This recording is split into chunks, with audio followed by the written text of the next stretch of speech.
Chapter 1. Laying Plans. Overview. Laying Plans is the opening chapter and overarching summary of The Art of War by Sun Tzu. It primarily discusses how military leaders should plan comprehensively both before and during warfare. The chapter highlights the fundamental importance of strategic planning and explores the key conditions that determine the outcome of war. At the very beginning, Sun Tzu, solemnly declares, "Warfare is a matter of vital importance to the state, the realm of life and death, the road to survival or ruin. It must be thoroughly examined." This emphasizes that war concerns the very survival of the nation and the lives of its people, and that thorough planning is essential before any military action is taken. This reflects Sun Tzu's deeply rooted doctrine of prudence in war, warning against engaging in battle without careful preparation and comprehensive strategic deployment. Throughout history, such teachings have been regarded as timeless wisdom and have been highly respected by generations. In this chapter, Sun Tzu stresses the necessity of careful analysis of the objective conditions of both sides before engaging in combat. Only by evaluating these factors wisely and planning accordingly can sound battle strategies be developed. He outlines the 5 fundamental factors that determine success or failure in war. The way: unity of purpose between ruler and people. Heaven, climate, and timing. Earth, terrain, and geography. The commander, leadership capability and character. Law, organization, discipline, and logistics. He also presents the 7 strategic considerations which involve comparative analysis of both forces. Which ruler has the moral advantage? Which general is more capable? Who has favorable heaven and earth? Whose laws and orders are more effectively enforced? Which army is stronger? Whose officers and soldiers are better trained? Whose system of rewards and punishments is clearer? Only through meticulous study and comparison of these factors can one forecast the likelihood of victory or defeat. Sun Tzu argues that careful planning leads to success, while poor planning leads to failure, and no planning at all guarantees defeat.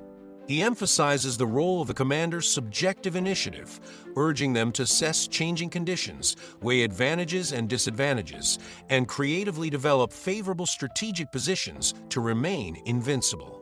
To seize the initiative and gain the upper hand, he proposes the tactic of attack where the enemy is unprepared, appear where you are least expected. This underlines his preference for flexibility, surprise, and deception in warfare, striking swiftly, adapting rapidly, and misleading the enemy to ensure dominance on the battlefield. 1. Warfare, a matter of vital importance to the state. Sun Tzu said, "War is a matter of vital importance to the state. It concerns the life and death of the people, the survival or destruction of the nation. It must be studied with utmost seriousness." Reflections. At the very beginning of The Art of War, Sun Tzu emphasizes the vital importance of strategic planning in warfare.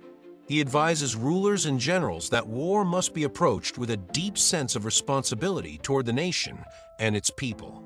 Before launching a campaign, one must develop strategic awareness and a comprehensive view of the situation. This includes careful analysis of the strengths and weaknesses of both one's own side and the enemy, so as to formulate sound military tactics and battle plans. He further stresses the importance of maintaining a well-trained army and cultivating capable commanders at all times to avoid disasters when war inevitably comes. History has shown that war must be approached with caution during wartime, and that during peacetime, every factor related to warfare must be thoroughly studied in order to prevent future crises. Countless cases throughout history prove that neglecting military preparedness often leads to the fall of a nation. One such example is the last ruler of the Southern Tang during the 5 Dynasties period, Liu. He indulged himself in poetry, wine, and pleasures, neglecting state affairs and showing no concern for national security or warfare. He was both inexperienced and poor at recognizing talent, and was easily deceived by Emperor Taizu of the Song dynasty's scheme. As a result, he executed his most valiant general Lin Rinzhao and loyal minister Pan Yu. When the Song army reached his borders, he found himself without a plan. In the end, he surrendered, stripped of dignity. This monarch, who had never faced warfare, brought upon himself the eternal shame of a fallen nation and the sorrow of lost lands, a tragedy that still provokes deep reflection today. 2. Assessing with the 5 factors. Therefore, 5 fundamental factors must be examined and compared to understand the true conditions that determine victory or defeat. Politics. Heaven, timing. Earth, geography. The commander. Discipline and law. Politics refers to the alignment between the ruler and the people when they share a common purpose and are willing to live and die together, unafraid of hardship or danger. Heaven signifies the timing, day and night, cold and heat, the selection of appropriate seasons and weather conditions. Earth refers to distances, terrain, whether rugged or flat, the breadth or narrowness of the battlefield, and the advantages or disadvantages of geographical positions. The commander means the leader's intelligence, credibility, compassion, courage, and discipline. Discipline and law concern military organization, the hierarchy and responsibilities of officers, the division of powers and duties, the management of military expenditures, and the systems of logistics and supply. A general must not be ignorant of these 5 matters. One who fully understands them will succeed. One who does not will surely fail. Reflections. Sun Tzu emphasized that warfare is the most significant and serious affair of a state. Decisions regarding war must be made with comprehensive analysis and careful deliberation. From this perspective, he introduced 2 key concepts, the 5 fundamentals and the 7 assessments. Regarding the 5 fundamentals, Sun Tzu argued that before engaging in warfare, one must evaluate the following 5 aspects to determine the likelihood of victory. Moral alignment. Are the policies aligned with the will of the people? Is there unity between the state and its citizens? Only when the populace shares a common purpose and is willing to live and die together with the state can victory be assured. Weather. Are the climate and seasonal conditions favorable? Without appropriate weather, even the strongest armies may falter.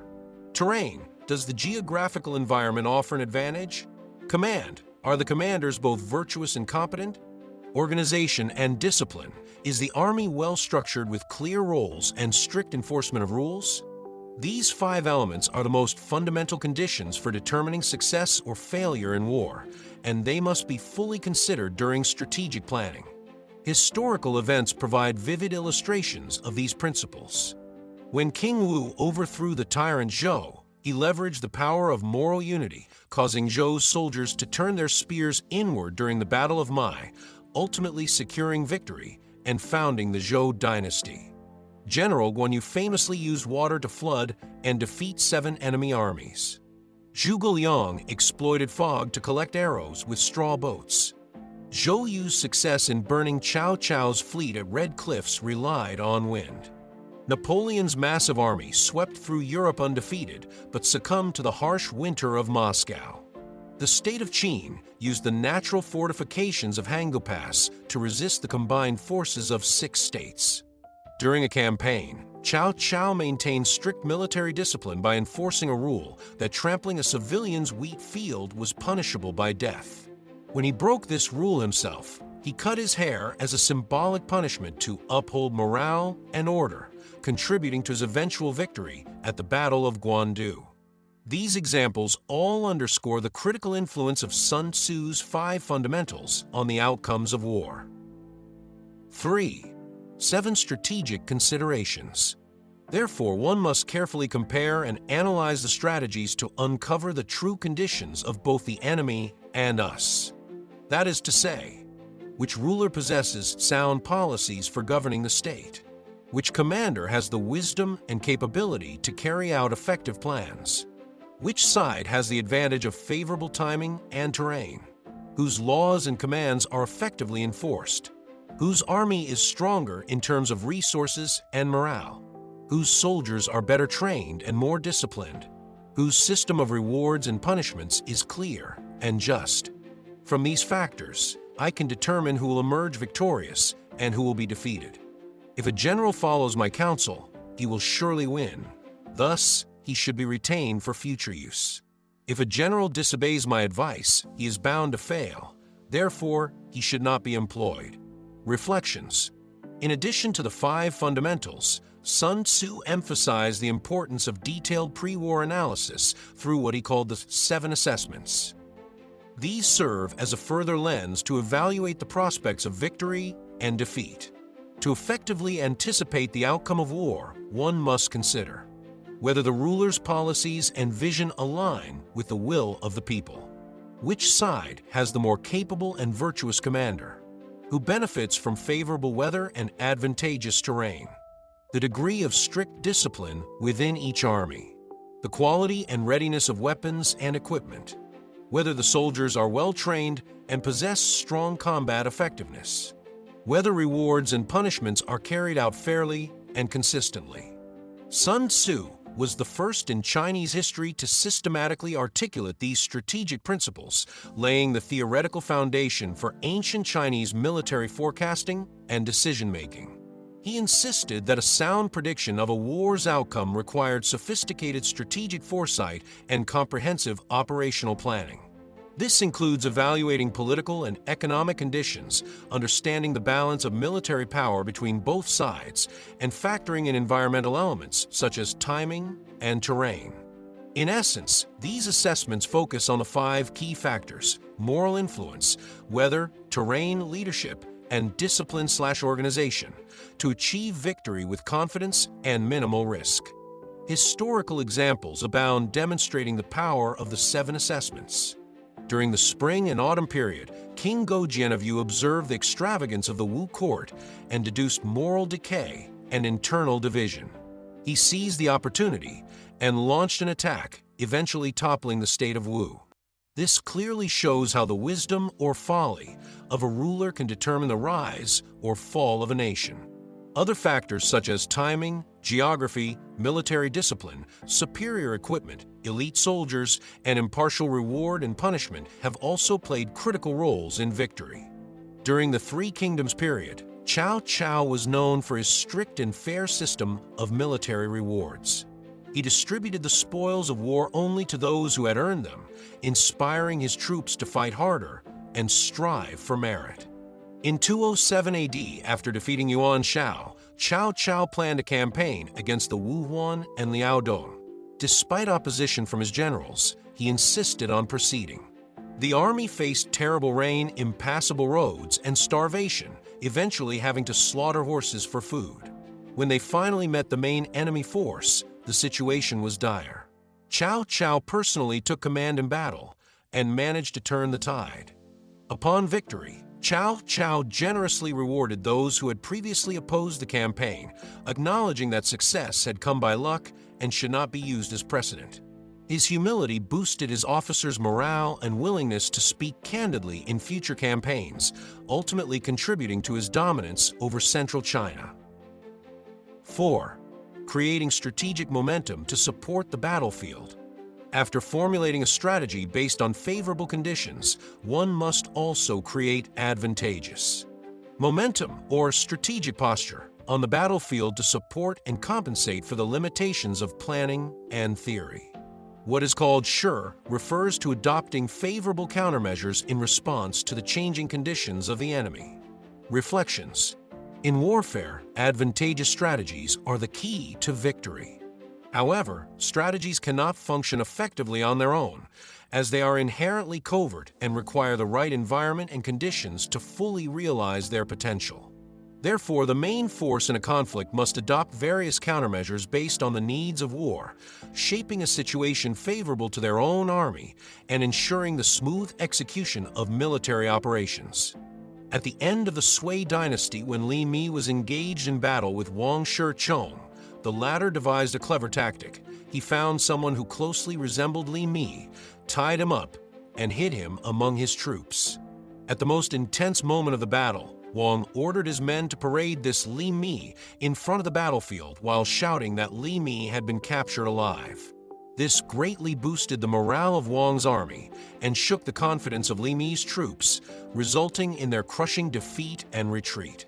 Similarly, during the Qin state's conquest of the 6 rival states, Qin Shi Huang adopted the strategies of Li Si and Wei Liaozi, promoting the policy of allying with distant states while attacking nearby ones.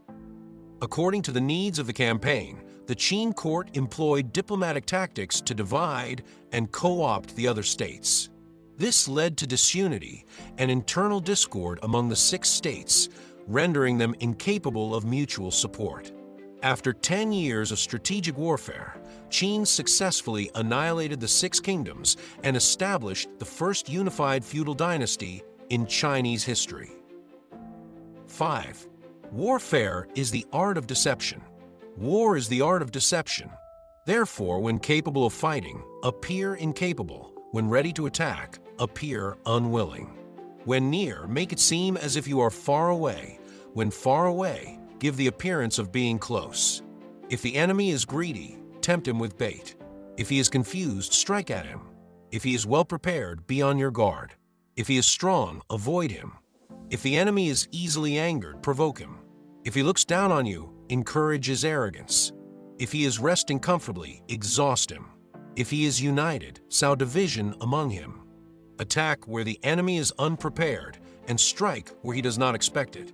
These are the keys to military victory, and must never be revealed beforehand. Reflections. At the heart of the art of war lies a philosophy built on deception and surprise. Sun Tzu understood that warfare is not merely a clash of arms, but a battle of perception, timing, and manipulation. He famously declared, "All warfare is based on deception," advocating the use of illusion, misinformation, and surprise to defeat the enemy before combat even begins. To systematize this, Sun Tzu proposed the 12 methods of deception, which include: appear weak when strong, feign distance when near, provoke with anger, tire the enemy by apparent ease, and more. These tactics fall under 2 key strategic ideas: shaping the enemy through illusion and adapting to the enemy through flexibility. These principles are vividly illustrated in military history. Sun Tzu's night raid on Kuaiji, 196 AD. Facing a stubborn defense by Wang Lang, Sun Tzu feigned a frontal attack and lit decoy fires across the river. Meanwhile, he launched a surprise flanking strike under cover of darkness, forcing the enemy into retreat and claiming victory in the region. Lu Meng's capture of Jing province. Knowing that direct confrontation with the famed General Guan Yu would fail, Lu Meng feigned illness and yielded command to the young and seemingly inexperienced Lu Xun. Lu Xun pretended subservience, earning Guan Yu's trust. Guan grew complacent, allowing Lu Meng to launch a swift and unexpected attack that led to Guan Yu's defeat and death. Qin's ally distant, attack nearby strategy. During the Warring States period, Qin weakened its enemies by forming distant alliances while targeting neighboring states. By isolating its opponents diplomatically, Qin conquered the 6 kingdoms one by one, ultimately unifying China under the first emperor. The assassination of Prince Qingji by Yao Li. Yao Li feigned incompetence and disloyalty, even allowing himself to be imprisoned and disfigured to gain the enemy's trust. When the moment came, he struck with lethal precision, fulfilling his mission through absolute deception. Sun Tzu's doctrine of strike where the enemy is unprepared, appear where you are unexpected, has echoed through history. Is the very essence of surprise warfare, where calculated deception disrupts the opponent's logic and rhythm. As the Tang strategist Li Jing put it, "Of 1,000 military doctrines, none surpasses the art of deception." Whether by feigned retreat, false intelligence, or psychological misdirection, Sun Tzu's philosophy remains a timeless guide for those who seek to win through strategy rather than strength alone. 6. Victory begins with calculations before the war. Those who prevail in strategy before the battle begins are those with more favorable conditions. Those who lose in strategy before the battle are those with fewer advantages. He who has many advantages will win. He who has few will not. How much less can one expect victory with no advantages at all? By evaluating these factors, I can foresee who will win and who will lose. Reflections. In the conduct of warfare, planning must precede action. One must assess the relative strengths and weaknesses of both sides using the principles of the 5 factors and the 7 considerations. These involve a careful comparison and analysis of the enemy's strength or weakness, the competence or incompetence of its generals, the size of its forces, and the difficulty or ease of the terrain. Throughout history, countless wars have proven that when preparations are thorough and the conditions for victory are favorable, launching a campaign is likely to lead to success. On the other hand, if the planning is careless and the prerequisites for victory are lacking, defeat is inevitable. In the 10th year of Wei's Zhengshi era, 249 AD, Sima Yi launched a coup. Taking advantage of the turmoil, Jiang Wei of Shu initiated an invasion of Wei. The Wei general Chen Tai judged, although Jiang Wei has stationed generals Juan and Li Xian to defend the eastern and western cities of Xushan, the positions are remote from Shu territory and isolated. If we surround them, cut off their supplies and water sources, we can capture the cities without bloodshed and force them to surrender.